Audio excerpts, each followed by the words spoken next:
No 2. Charla de hoy. Memorías y profecías de un dios. Entre los hallazgos increíbles, pues decir afortunados no transmitiría plenamente la idea de milagro, realizados en las ruinas de las ciudades de la antigüedad y en sus bibliotecas, se encuentran unos prismas de arcilla donde aparece información de los 10 soberanos antediluvianos y de sus 432.000 años de reinado, una información a la que ya aludía Beroso. Conocidas como las listas de los reyes sumerios, y exhibidas en el Museo Ashmolean de Oxford, Inglaterra, sus distintas versiones no dejan lugar a duda de que los compiladores sumerios tuvieron acceso a cierto material común o canónico de textos primitivos. Junto con otros textos, igualmente antiquísimos, descubiertos en diversos estados de conservación, estos textos sugieren rotundamente que el cronista original de la llegada, así como de los acontecimientos que la precedieron y la siguieron, había sido uno de aquellos líderes, un participante clave, un testigo presencial. Ese testigo presencial de los acontecimientos y participante clave en ellos era el líder que había amerizado con el primer grupo de astronautas. En aquel momento, su nombre epíteto era Ea, aquel cuyo hogar es agua, y sufrió la amarga decepción de que el mando de la misión Tierra se le diera a su hermanastro y rival Enlil, señor del mandato, una humillación que no quedaría suficientemente mitigada con la concesión del título de Enki, señor de la Tierra. Relegado de las ciudades de los dioses y de su espaciopuerto en el Edén, para supervisar la extracción de oro en el África sudoriental, Ea-Enki fue, además de un gran científico, el que descubrió a los homínidos que habitaban aquellas zonas.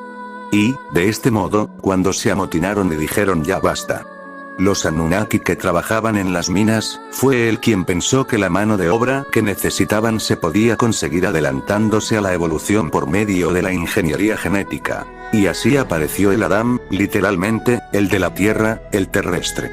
Como híbrido que era, el Adán no podía procrear. Pero los acontecimientos de los que se hace eco el relato bíblico de Adán y Eva en el jardín del Edén dan cuenta de la segunda manipulación genética de Enki, que añadió los genes cromosómicos extras necesarios para la procreación. Y cuando la humanidad, al proliferar, resultó no adecuarse a lo que tenían previsto los dioses, fue él, Enki, el que desobedeció el plan de su hermano Enlil de dejar que la humanidad pereciera en el diluvio, unos acontecimientos en los que el héroe humano recibió el nombre de Noé en la Biblia, y Ziusudra en el texto sumerio original, más antiguo. Ea-Enki era el primogénito de Anu, soberano de Nibiru, y como tal estaba versado en el pasado de su planeta, Nibiru, y de sus habitantes. Científico competente, Enki legó los aspectos más importantes de los avanzados conocimientos de los Anunnaki a sus dos hijos, Marduk y Ninshishzida, que, como dioses egipcios, eran conocidos allí como Ra y Thoth respectivamente. Pero también jugó un papel fundamental al compartir con la humanidad ciertos aspectos de tan avanzados conocimientos, enseñándoles a individuos seleccionados los secretos de los dioses. En al menos 2 ocasiones, estos iniciados plasmaron por escrito, tal como se les indicó que hicieran, aquellas enseñanzas divinas como legado de la humanidad. Uno de ellos, llamado Adapa, y probablemente hijo de Enki con una hembra humana, es conocido por haber escrito un libro titulado Escritos referentes al tiempo, uno de los libros perdidos más antiguos. El otro, llamado Enmeduranki, fue con toda probabilidad el prototipo del Enoch bíblico, aquel que fue elevado al cielo después de confiar a sus hijos el libro de los secretos divinos, y del cual posiblemente haya sobrevivido una versión en el extrabíblico libro de Enoch. A pesar de ser el primogénito de Anu, Enki no estaba destinado a ser el sucesor de su padre en el trono de Nibiru. Unas complejas normas sucesorias, reflejo de la convulsa historia de los nibiruanos, le daban ese privilegio al hermanastro de Enki, Enlil. En un esfuerzo por resolver este agrio conflicto, Enki y Enlil terminaron en una misión en un planeta extraño, la Tierra, cuyo oro necesitaban para crear un escudo que preservara la cada vez más tenue atmósfera de Nibiru. Fue en este marco, complicado aún más con la presencia en la Tierra de su hermanastra Ninarsa, la oficial médico jefe de los Anunnaki, donde Enki decidió desafiar los planes de Enlil de hacer que la humanidad pereciera en el diluvio. El conflicto siguió adelante entre ambos hermanastros, e incluso entre sus nietos. Y el hecho de que todos ellos, y especialmente los nacidos en la Tierra, se enfrentaran a la pérdida de longevidad que el amplio período orbital de Nibiru les proporcionaba incrementó aún más las angustias personales y agudizó las ambiciones. Y todo esto culminó en el último siglo del tercer milenio AC cuando Marduk, primogénito de Enki con su esposa oficial, proclamó que él, y no el primogénito de Enlil, Ninurta, debía heredar la Tierra. El amargo conflicto, que supuso el desarrollo de una serie de guerras, llevó al final a la utilización de armas nucleares. Aunque no intencionado, el resultado de todo ello fue el hundimiento de la civilización sumeria. La iniciación de individuos escogidos en los secretos de los dioses marcó los inicios del sacerdocio, los linajes de mediadores entre los dioses y el pueblo, los transmisores de la palabra divina a los mortales terrestres. Los oráculos, interpretaciones de los pronunciamientos divinos, se mezclaron con la observación de los cielos en busca de augurios. Y a medida que la humanidad se vio arrastrada a tomar parte en los conflictos de los dioses, la profecía comenzó a jugar su papel. De hecho, la palabra para designar a estos portavoces de los dioses que proclamaban lo que iba a pasar, Nabi, era el epíteto del hijo primogénito de Marduk, Nabu, que en nombre de su padre, exiliado, intentó convencer a la humanidad de que los signos celestes indicaban la inminente supremacía de Marduk. Este estado de cosas llevó a la necesidad de diferenciar entre suerte y destino.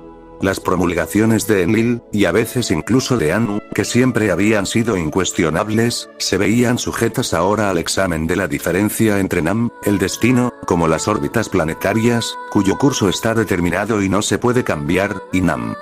Tar, literalmente, el destino que puede ser torcido, roto, cambiado, que era la suerte o el hado.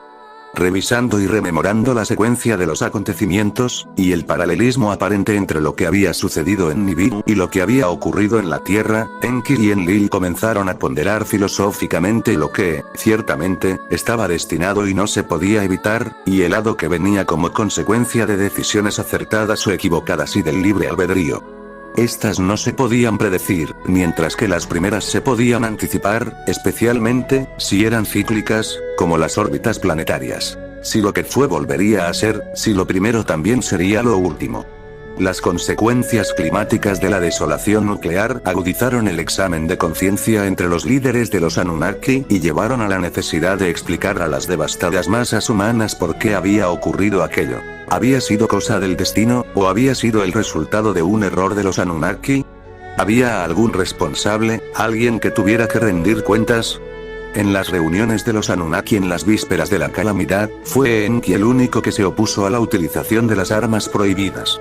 De ahí la importancia que tuvo para Enki explicar a los supervivientes qué había sucedido en la saga de los extraterrestres que, a pesar de sus buenas intenciones, habían terminado siendo tan destructores. ¿Y quién, sino Enki, que había sido el primero en llegar y presenciarlo todo, era el más cualificado para relatar el pasado, con el fin de poder adivinar el futuro? Y la mejor forma de relatarlo todo era en un informe, escrito en primera persona por el mismo Enki. Es cierto que hizo una autobiografía, por lo que se deduce de un largo texto, pues se extiende al menos en 12 tablillas, descubierto en la biblioteca de Nippur, donde se cita a Enki diciendo: "Cuando llegué a la tierra, había mucho inundado. Cuando llegué a sus verdes praderas, montículos y cerros se levantaron a mis órdenes. En un lugar puro construí mi hogar, un nombre adecuado le di". Este largo texto continúa diciendo que Enki asignó tareas a sus lugartenientes, poniendo en marcha su misión en la Tierra. Otros muchos textos, que relatan diversos aspectos del papel de Enki en los acontecimientos que siguieron sirven para completar el relato de Enki. Entre ellos hay una cosmogonía, una epopeya de la creación, en cuyo núcleo se halla el propio texto de Enki, que los expertos llaman la Génesis de Eridu.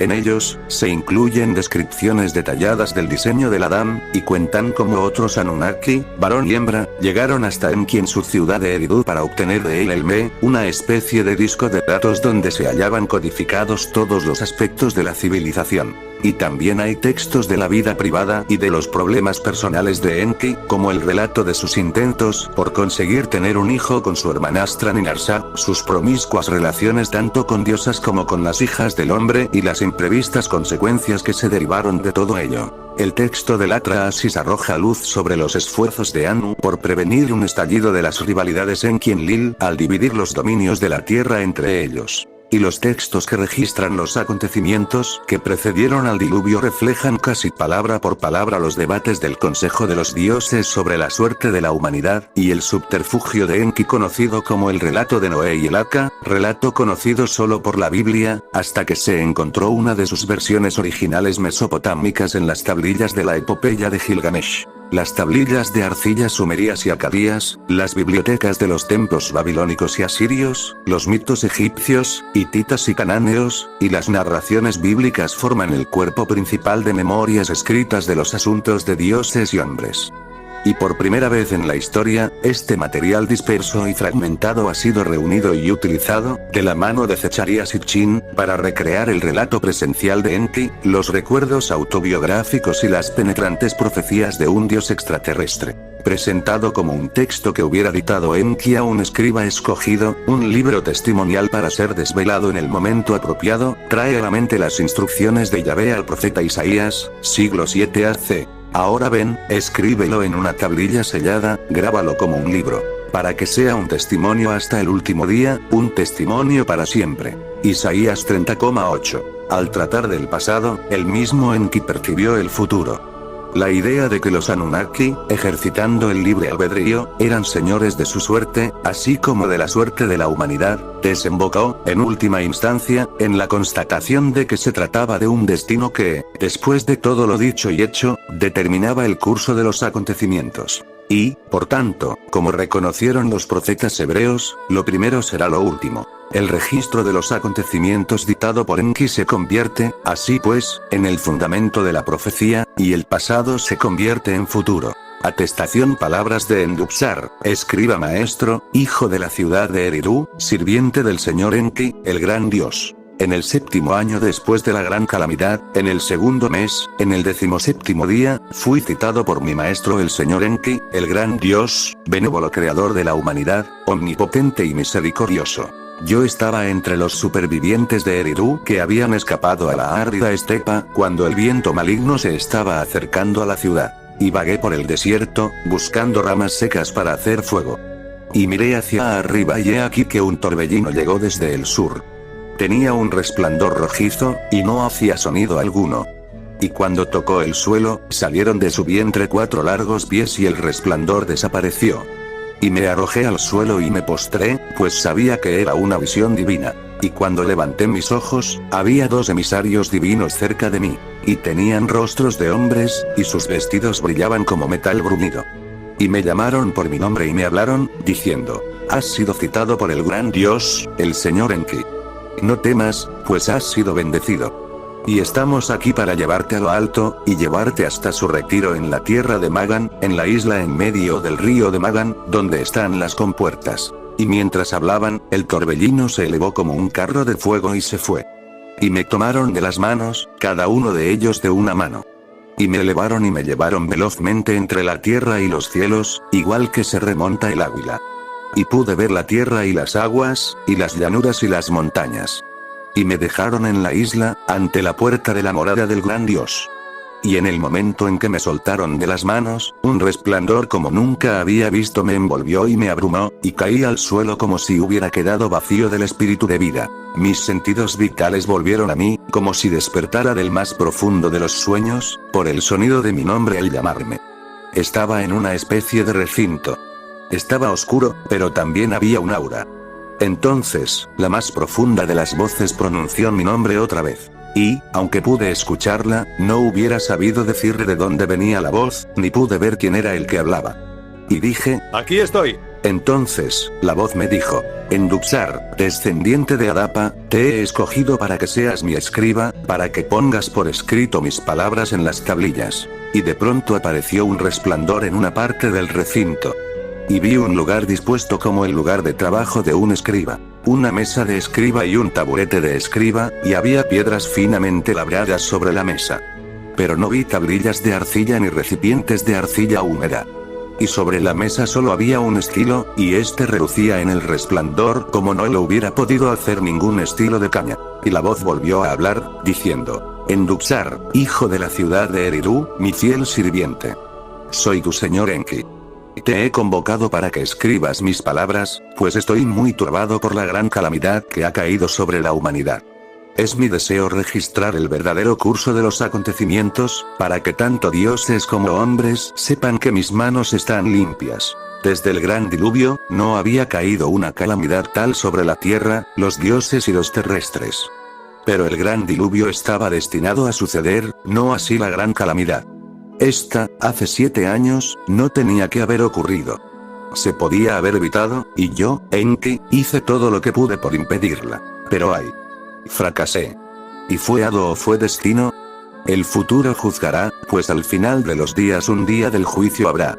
En ese día, la tierra temblará y los ríos cambiarán su curso, y habrá oscuridad al mediodía y un fuego en los cielos por la noche, será el día del regreso del Dios celestial. Y habrá quien sobreviva y quien perezca, quien sea recompensado y quien sea castigado, dioses y hombres por igual, en ese día se descubrirá. Pues lo que venga a suceder, por lo que ha sucedido será determinado. Y lo que estaba destinado, en un ciclo será repetido, y lo que fue fruto del hado y ocurrió solo por la voluntad del corazón, para bien o para mal vendrá a ser juzgado. La voz cayó en el silencio. Después, el gran señor habló de nuevo, diciendo: Es por esta razón que contaré el relato veraz de los principios y de los tiempos previos y de los tiempos de antaño. Pues, en el pasado, el futuro se halla oculto.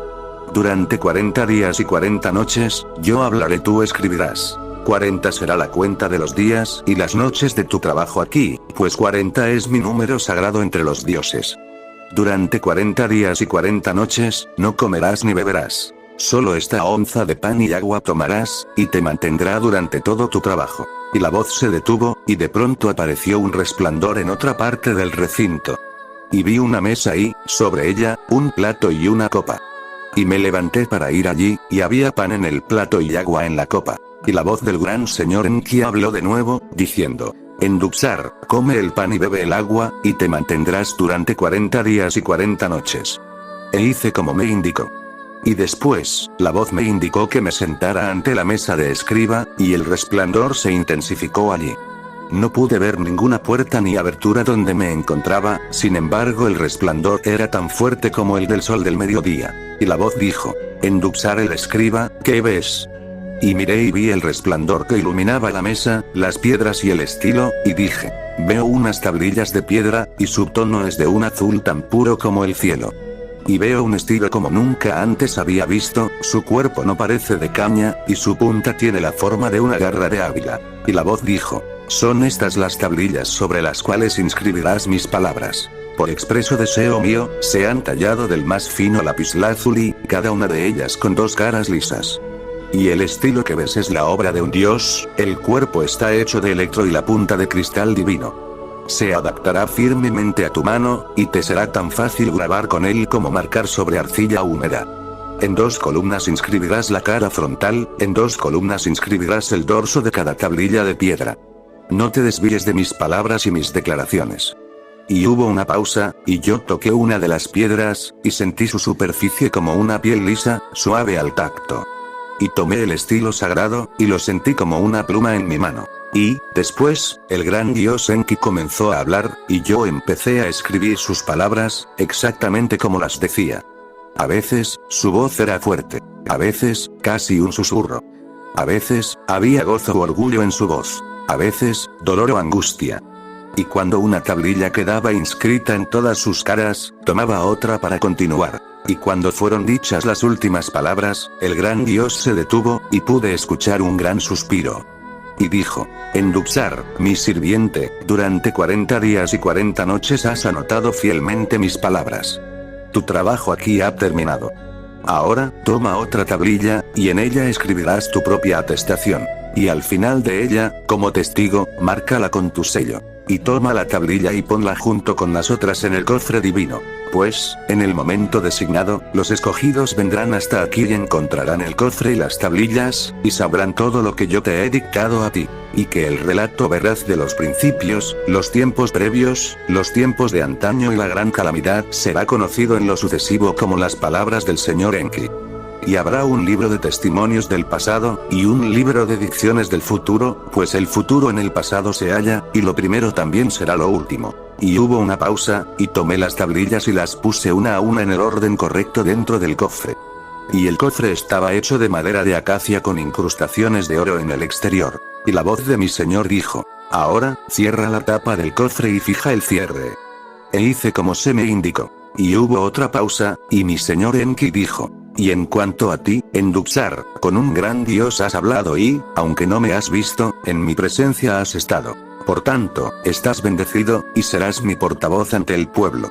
Los amonestarás para que sean justos, pues en ello estriba una buena y larga vida. Y los confortarás, pues en el plazo de 70 años se reconstruirán las ciudades y las cosechas volverán a crecer. Habrá paz, pero también habrá guerras. Nuevas naciones se harán poderosas, reinos se elevarán y caerán. Los dioses de antaño se apartarán, y nuevos dioses decretarán los hados. Pero al final de los días prevalecerá el destino, y ese futuro se predice en mis palabras acerca del pasado. De todo ello, Enduxar, a la gente le hablarás. Y hubo una pausa y un silencio. Y yo, Enduxar, me postré en el suelo y dije: ¿pero cómo sabré qué decir? Y la voz del señor Enki dijo: habrá señales en los cielos, y las palabras que tengas que pronunciar vendrán a ti en sueños y en visiones. Y, después de ti, habrá otros profetas escogidos.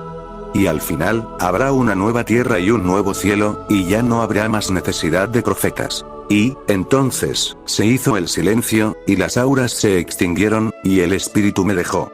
Y cuando recobré los sentidos, estaba en los campos de los alrededores de Eridu. Sello de Enduxar, escriba maestro. Sinopsis de la primera tablilla: lamentación sobre la desolación de Sumer. Cómo huyeron los dioses de sus ciudades a medida que se extendía la nube nuclear. Las discusiones en el Consejo de los Dioses. La fatídica decisión de liberar las armas de terror. El origen de los dioses y las armas terribles en Nibiru. Las guerras norte-sur de Nibiru, unificación y normas dinásticas. Ubicación de Nibiru en el sistema solar. La evanescente atmósfera provoca cambios climáticos. Los esfuerzos por obtener oro para evitar el debilitamiento de la atmósfera. Alalu, un usurpador, utiliza armas nucleares para agitar los gases volcánicos. Anu, heredero dinástico, depone a Alalu. Alalu roba una nave espacial y escapa de Nibiru. Representaciones de Nibiru como planeta radiante. La primera tablilla: palabras del señor Enki, primogénito de Anu, que reina en Nibiru. Con pesar en el espíritu, profiero los lamentos. Lamentos amargos que llenan mi corazón. Cuán desolada está la tierra, sus gentes entregadas al viento maligno, sus establos abandonados, sus rediles vacíos. Cuán desoladas están las ciudades, sus gentes amontonadas como cadáveres yertos, afligidas por el viento maligno. Cuán desolados están los campos, marchita la vegetación, alcanzada por el viento maligno. Cuán desolados están los ríos, ya nada vive en ellos, aguas puras y centelleantes convertidas en veneno. De sus gentes de negra cabeza, Sumer está vacía, se ha ido toda vida. De sus vacas y sus ovejas, Sumer está vacía, callado quedó el murmullo de la leche batida. En sus gloriosas ciudades, solo ulula el viento. La muerte es el único olor. Los templos, cuyas cúspides alcanzaban el cielo, por sus dioses han sido abandonados. No hay dominio de señorío ni de realeza. Cetro y tiara han desaparecido.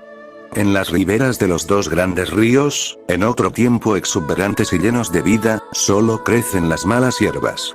Nadie recorre sus calzadas, nadie busca los caminos. La floreciente Sumer es como un desierto abandonado. Cuán desolada está la tierra, hogar de dioses y hombres. En esa tierra cayó la calamidad, una calamidad desconocida para el hombre. Una calamidad que la humanidad nunca antes había visto, una calamidad que no se puede detener. En todas las tierras, desde el oeste hasta el este, se posó una mano de quebranto y de terror. Los dioses, en sus ciudades, estaban tan indefensos como los hombres. Un viento maligno, una tormenta nacida en una distante llanura, una gran calamidad forjada en su sendero. Un viento portador de muerte nacido en el oeste se encaminó hacia el este, establecido su curso por el lado. Una devoradora tormenta como el diluvio, de viento y no de agua destructora, de aire envenenado, no de olas, abrumadora. Por el lado, que no por el destino, se engendró. Los grandes dioses, en su consejo, la gran calamidad han provocado. Enlil y Ninarsag lo permitieron. Solo yo estuve suplicando para que se contuvieran. Día y noche, por aceptar lo que los cielos decretan, argumenté, pero en vano. Ninurta, el hijo guerrero de Enlil, y Nergal, mi propio hijo, liberaron las venenosas armas en la gran llanura. No sabíamos que un viento maligno seguiría al resplandor. Lloran ellos ahora en su angustia. ¿Quién podía predecir que la tormenta portadora de muerte, nacida en el oeste, tomaría su curso hacia el este? Se lamentan los dioses ahora. En sus ciudades sagradas, permanecieron los dioses, sin creer que el viento maligno tomaría su ruta hacia Sumer. Uno tras otro, los dioses huyeron de sus ciudades, sus templos abandonaron al viento. En mi ciudad, Eridu, no pude hacer nada por detener a la nube venenosa. Huida campo abierto. Di instrucciones a la gente. Con Ninki, mi esposa, la ciudad abandoné. En su ciudad, Nippur, lugar del enlace cielo-tierra, Enlil no pudo hacer nada por detenerla. El viento maligno se abalanzó sobre Nippur. En su nave celestial, Enlil y su esposa partieron apresuradamente. En Ur, la ciudad de la realeza de Sumer, Nanar a su padre Enlil imploró ayuda. En el lugar del templo que al cielo en 7 escalones se eleva, Nanar se negó a considerar la mano de lado. Padre mío, tú que me engendraste, gran Dios que aún ha concedido la realeza, no dejes entrar al viento maligno. Apeló Nanar.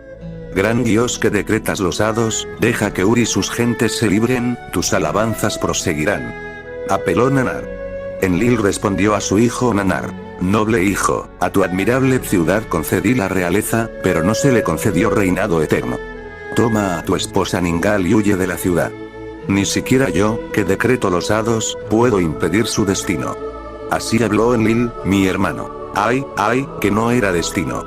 Desde el diluvio, no había caído una calamidad más grande sobre dioses y terrestres. Ay, que no era destino. El gran diluvio estaba destinado a suceder, pero no la gran calamidad de la tormenta portadora de muerte. Por romper una promesa, por una decisión del consejo fue provocada. Por las armas de terror fue creada. Por una decisión, que no por destino, se liberaron las armas venenosas. Por deliberación se echaron las suertes. Contra Marduk, mi primogénito, dirigieron la destrucción los 2 hijos. Había venganza en sus corazones. No ha de tomar Marduk el poder. Gritó el primogénito de Enlil. Con las armas me opondré a él, dijo Ninurta. De entre el pueblo ha levantado un ejército, para declarar a Babil ombligo de la tierra. Así gritó Nergal, hermano de Marduk. En el consejo de los grandes dioses, palabras malévolas se difundieron. Día y noche levanté mi voz opositora. La paz aconsejé, deplorando las prisas. Por segunda vez, el pueblo había elevado su imagen celeste. ¿Por qué oponerse a que continúe? Pregunté implorando. ¿Se han comprobado todos los instrumentos? ¿No había llegado la era de Marduk en los cielos? Inquirí una vez más. Ninjishzida, mi hijo, otros signos del cielo citó.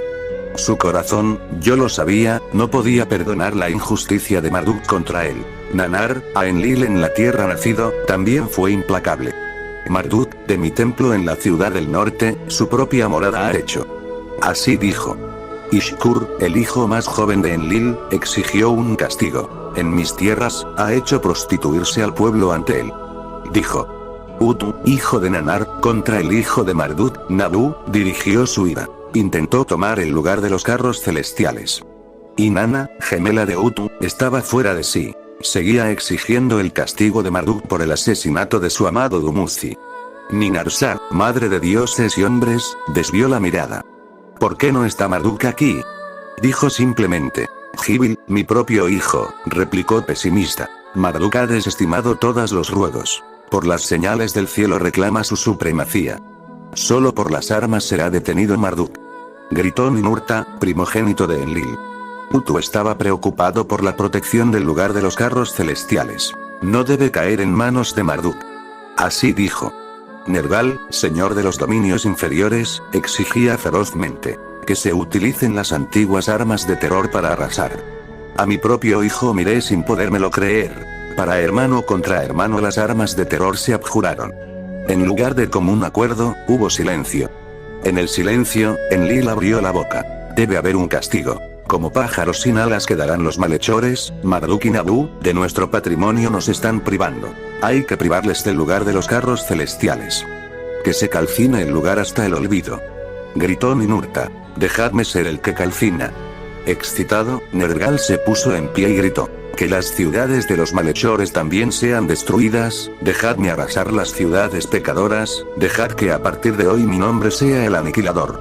Los terrestres, por nosotros creados, no deben ser dañados. Los justos con los pecadores no deben perecer, dije enérgicamente. Ninarsa, la compañera que me ayudó a crearlos, estaba de acuerdo. La cuestión solamente se ha de resolver entre los dioses, el pueblo no debe ser dañado. Anu, desde la morada celestial, estaba prestando atención a las discusiones. Anu, que determina los hados, su voz hizo escuchar desde su morada celestial. Que las armas de terror sean por esta vez usadas, que el lugar de las naves propulsadas sea arrasado, que al pueblo se le perdone. Que Ninurta sea el calcinador, que Nergal sea el aniquilador. Y así Enlil la decisión anunció. A ellos, un secreto de los dioses revelaré. El lugar oculto de las armas de terror a ellos les desvelaré. Los dos hijos, uno mío, uno suyo, en su cámara interior Enlil convocó. Nergal, cuando volvió junto a mí, desvió la mirada. ¡Ay! Grité sin palabras, el hermano se ha revuelto contra el hermano. ¿Acaso por hado han de repetirse los tiempos previos?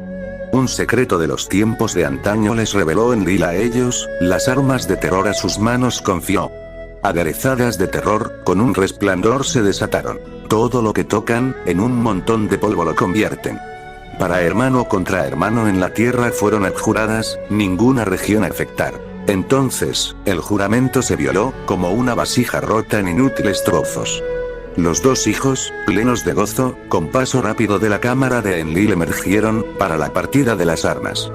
Los otros dioses volvieron a sus ciudades, sin presagiar ninguno de ellos su propia calamidad. He aquí el relato de los tiempos previos, y de las armas de terror. Antes de los tiempos previos fue el principio. Después de los tiempos previos fueron los tiempos de antaño. En los tiempos de antaño, los dioses llegaron a la tierra y crearon a los terrestres. En los tiempos previos, ninguno de los dioses estaba en la tierra, ni se había hecho aún a los terrestres. En los tiempos previos, la morada de los dioses estaba en su propio planeta. Nibiru es su nombre. Un gran planeta, rojizo en resplandor. Alrededor del sol, una vuelta alargada hace Nibiru. Durante un tiempo, Nibiru está envuelto en el frío. Durante parte de su recorrido, el sol fuertemente lo calienta. Una gruesa atmósfera envuelve a Nibiru, alimentada continuamente con erupciones volcánicas. Todo tipo de vida esta atmósfera mantiene. Sin ella, todo perecería. En el período frío, conserva en el planeta el calor interno de Nibiru, como un cálido abrigo que se renueva constantemente. En el período cálido, protege a Nibiru de los abrasadores rayos del sol en su mitad, las lluvias aguanta y libera, dando altura a lagos y ríos. Una exuberante vegetación alimenta y protege nuestra atmósfera. Hace brotar todo tipo de vida en las aguas y en la tierra. Después de eones de tiempo, brotó nuestra propia especie, por nuestra propia esencia una simiente eterna para procrear. A medida que nuestro número crecía, nuestros ancestros se extendieron a muchas regiones de Nibiru. Algunos cultivaron la tierra, a criaturas de 4 patas apacentaban. Unos vivían en las montañas, otros hicieron su hogar en los valles. Hubo rivalidades, tuvieron lugar usurpaciones. Hubo conflictos, y los palos se convirtieron en armas. Los clanes se reunieron en tribus, y luego dos grandes naciones se enfrentaron entre sí. La nación del norte contra la nación del sur tomó las armas. Lo que sostenía la mano para lanzar proyectiles se trocó. Armas de estruendo y resplandor incrementaron el terror. Una guerra, larga y feroz, devoró al planeta. Hermano luchó contra hermano. Hubo muerte y destrucción, tanto en el norte como en el sur. Durante muchas vueltas, la desolación reinó en las tierras. Toda vida fue diezmada. Después, se declaró una tregua. Y más tarde se hizo la paz. Que las naciones se unan, se dijeron los emisarios entre sí. Que haya un trono en Nibiru, un rey que reine sobre todos. Que haya un líder del norte o del sur elegido a suertes, un rey supremo ha de ser. Si fuera del norte, que el sur elija a una mujer para que sea su esposa, en igualdad como reina, para reinar juntos. Si por suertes fuera elegido un hombre del sur, que una mujer del norte sea su esposa. Que sean marido y mujer, para hacerse una sola carne. Que su hijo primogénito sea el sucesor. Que una dinastía unificada sea así formada, para establecer la unidad en Nibiru para siempre. En medio de las ruinas se inició la paz. Norte y sur por matrimonio se unieron. El trono real en una carne combinada, una sucesión no interrumpida de realeza establecida. El primer rey después de la paz fue hecho, un guerrero del norte fue, un poderoso comandante. Por suertes, veraz y justo, fue el elegido. Fueron aceptados sus decretos en la unidad. Para morada suya, construyó una espléndida ciudad. Agade, que significa unidad, fue su nombre. Para su reinado, un título real le fue concedido. An fue, el celestial fue su significado. Con brazo fuerte, restableció el orden en las tierras. Decretó leyes y regulaciones. Designó gobernadores para cada tierra. La restauración y el cultivo fue su principal tarea. De él, en los anales reales, así se registró. An unificó las tierras, la paz en Nibiru restauró. Construyó una nueva ciudad, los canales reparó, proveyó alimento para el pueblo. Hubo abundancia en las tierras. Por esposa suya, el sur eligió una doncella, dotada tanto para el amor como para la contienda. An. Tu fue su título real. La líder que es esposa de An, significaba ingeniosamente el nombre dado. Le dio a An 3 hijos y ninguna hija. Al primogénito, ella le puso el nombre de An. Ki. Por An un sólido fundamento era su significado. Solo en el trono estuvo él sentado. Una esposa a elegir fue 2 veces pospuesta. En su reinado, las concubinas iban al palacio. Un hijo a él no le nació. La dinastía así iniciada se interrumpió con la muerte de Anki. En el fundamento, ningún descendiente siguió. El hijo mediano, no el primogénito, heredero legal fue nombrado. Desde su juventud, uno de los 3 hermanos, Ip fue llamado amorosamente por su madre. El que está en medio significaba su nombre. En los anales reales, An. Ib es nombrado. En realeza celestial. Durante generaciones, el que es hijo de An significó su nombre. Sucedió a su padre An en el trono. En suma, fue el tercero en reinar. A la hija de su hermano pequeño eligió por esposa. Nin. Ip fue llamada, la dama de Ip. Ninib le dio un hijo a Anib. El sucesor del trono fue, el cuarto de la cuenta de los reyes. Por el nombre real de An. Shar. Gal deseó que se le conociera. Príncipe de An, que es el más grande de los príncipes, era el significado. Su esposa, una hermanastra, Ki. Shar. Gal fue llamada igualmente. Estudió la gran vuelta de Nibiru, su longitud fijó en un Shar. Como un año de Nibiru era la medida, por él los reinados reales serían numerados y registrados. Dividió el Shar en 10 partes, de ese modo declaró 2 festividades. En las proximidades del sol, se celebró una festividad del calor. Cuando Nibiru hacía su morada en la distancia, se decretó la festividad del frío. Sustituyendo a todas las festividades de antaño de tribus y naciones, para unificar al pueblo se establecieron las 2 leyes de marido y mujer, de hijos e hijas, estableció por decreto. Proclamó las costumbres de las primeras tribus para todo el país. Desde las guerras, las mujeres superaban en gran número a los hombres. Decretos hizo, un hombre ha de tener más de una mujer por conocer. Por ley, una mujer ha de ser elegida como esposa oficial, primera esposa ha de ser llamada. Por ley, el hijo primogénito era el sucesor de su padre. Por estas leyes, no tardó en llegar la confusión. Si el hijo primogénito no era nacido de la primera esposa, y después nacía un hijo de la primera esposa, convirtiéndose por ley en heredero legal. ¿Quién será el sucesor? ¿Aquel que por la cuenta de Shars nació primero? ¿Aquel nacido de la primera esposa? ¿El hijo primogénito? ¿El heredero legal? ¿Quién heredará? ¿Quién sucederá? En el reinado de Ansargal, Kisargal fue declarada primera esposa. Hermanastra del rey era. En el reinado de Ansargal, se llevaron concubinas de nuevo a palacio. De las concubinas, le nacieron hijos e hijas al rey. Un hijo de una fue el primero en nacer. El hijo de una concubina fue el primogénito. Después, Kisargal tuvo un hijo. Heredero legal por ley era. pero primogénito no era. En el palacio, Ki-Sargal levantó la voz, iracunda gritó: si por las normas mi hijo, de una primera esposa nacido, se ve privado de la sucesión, que la doble simiente no se olvide. Aunque de diferentes madres, de un mismo padre el rey y yo somos descendientes. Yo soy la hermanastra del rey. De mí, el rey es hermanastro. Por ello, mi hijo posee la doble simiente de nuestro padre Ni. Que, en lo sucesivo, la ley de la simiente, la ley del desposorio prevalezca. Que, en lo sucesivo, el hijo de una hermanastra, cuando quiera que nazca, por encima de todos los demás hijos alcance la sucesión. Ansargal, considerándolo, le concedió su favor a la ley de la simiente. La confusión de esposa y concubinas, de matrimonio y divorcio, se evitaría con ella. En su consejo, los consejeros reales adoptaron la ley de la simiente para la sucesión. Por orden del rey, los escribas anotaron el decreto.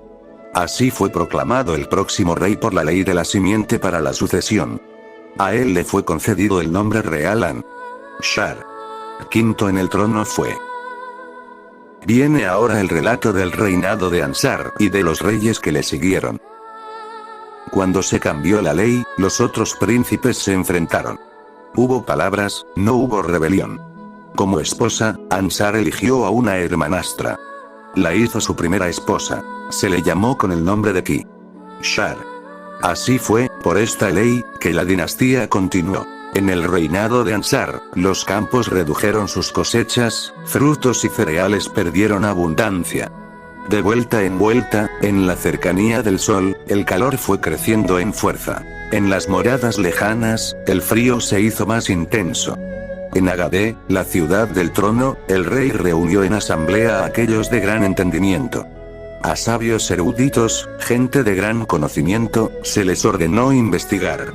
La tierra y el suelo examinaron, lagos y ríos pusieron a prueba.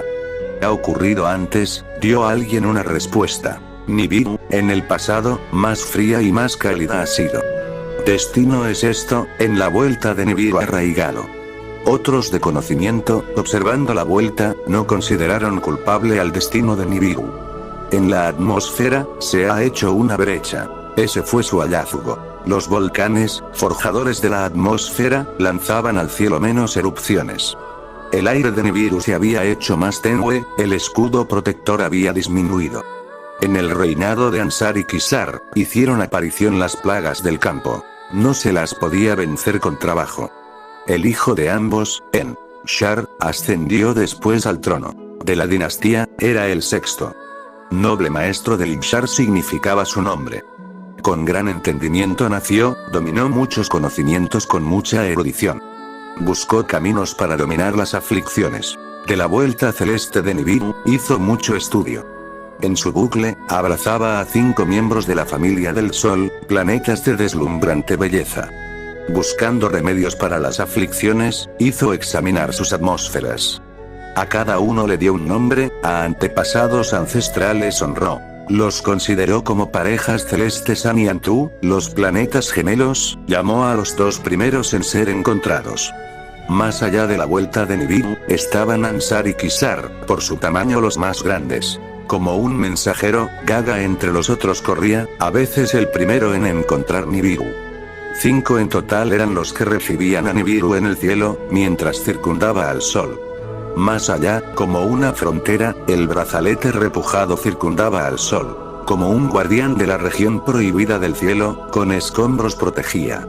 Otros hijos del sol, 4 en número, escudaba de la intrusión el brazalete.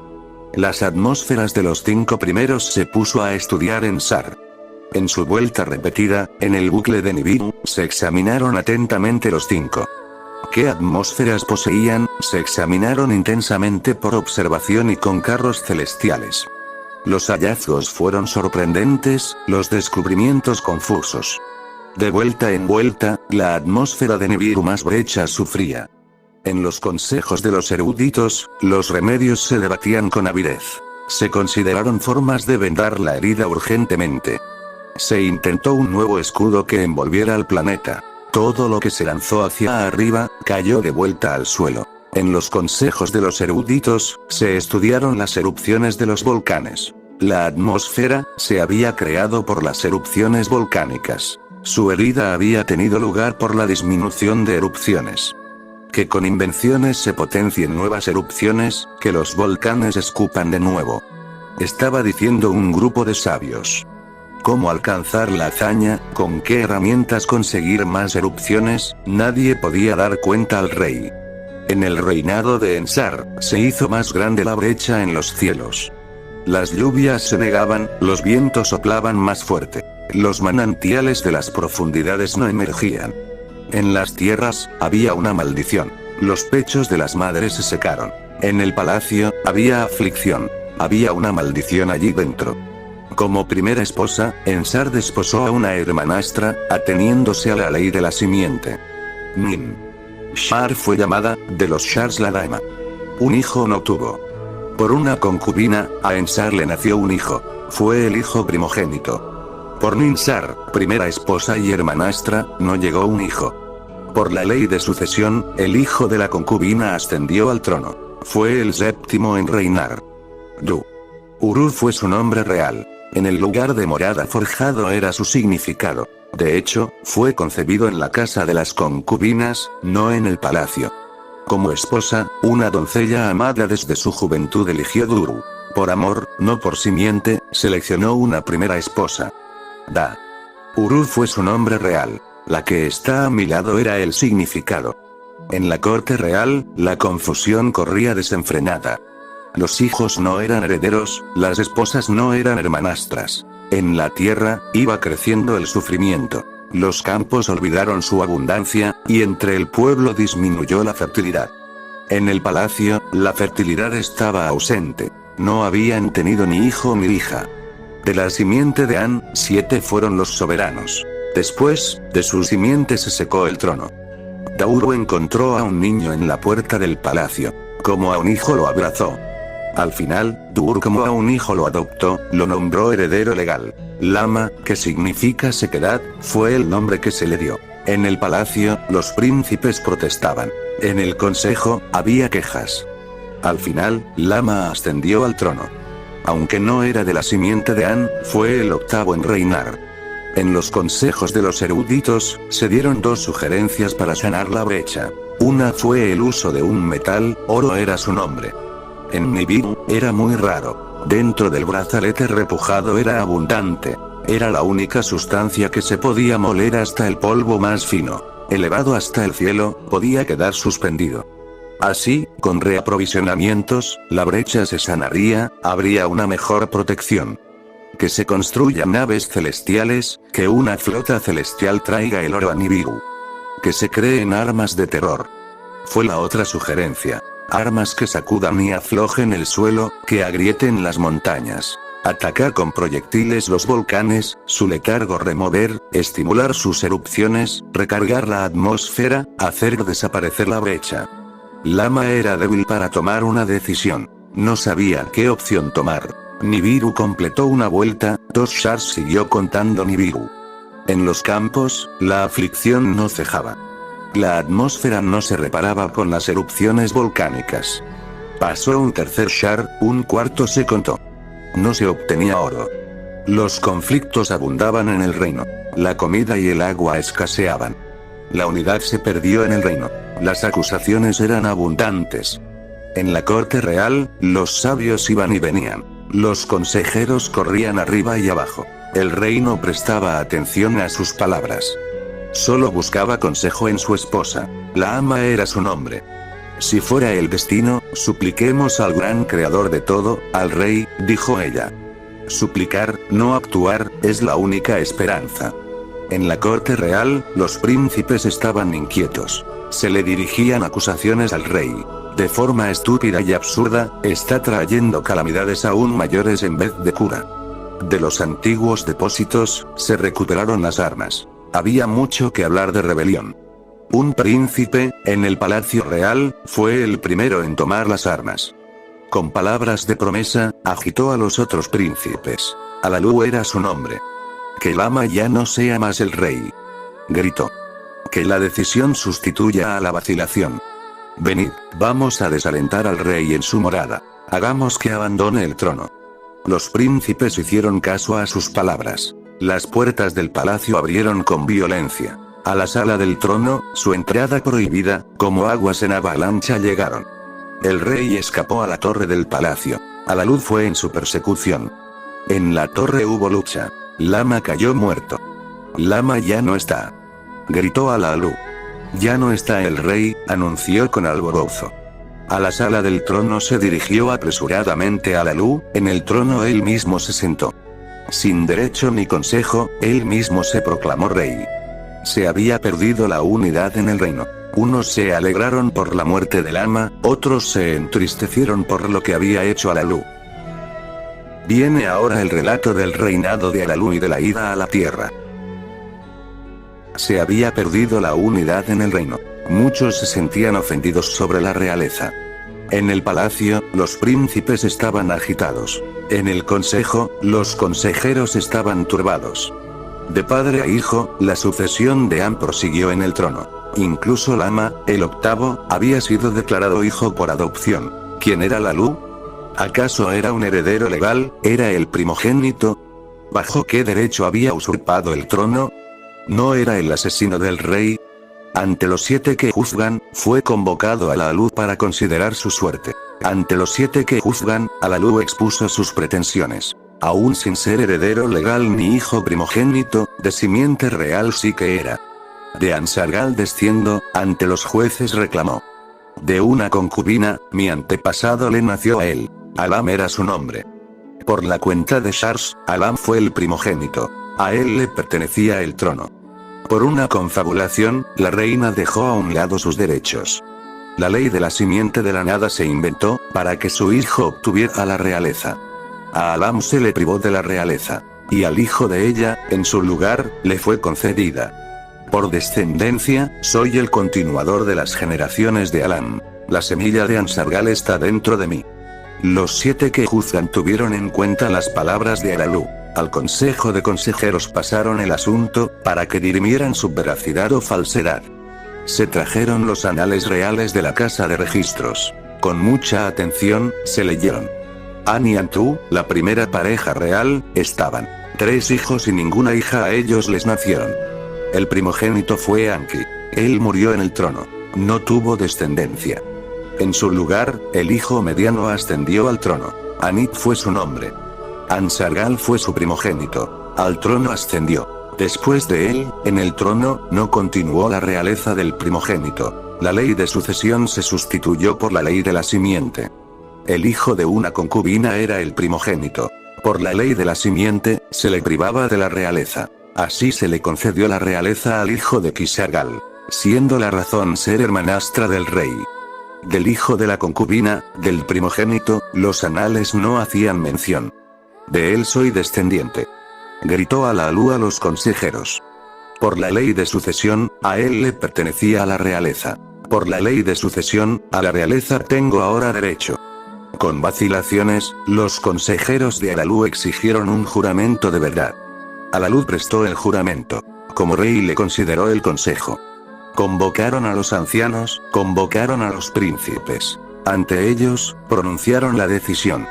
De entre los príncipes, un joven príncipe se adelantó. Quería decir algo acerca de la realeza. Se debería reconsiderar la sucesión, dijo a la asamblea.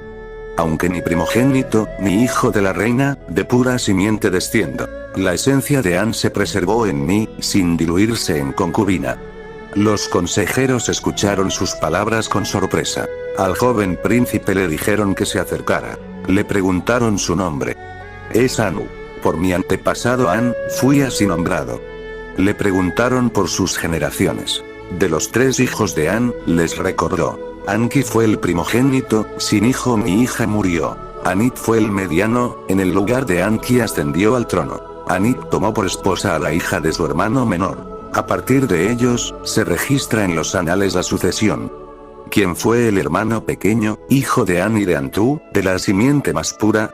Los consejeros, admirados, se miraban entre sí. Enuru era su nombre.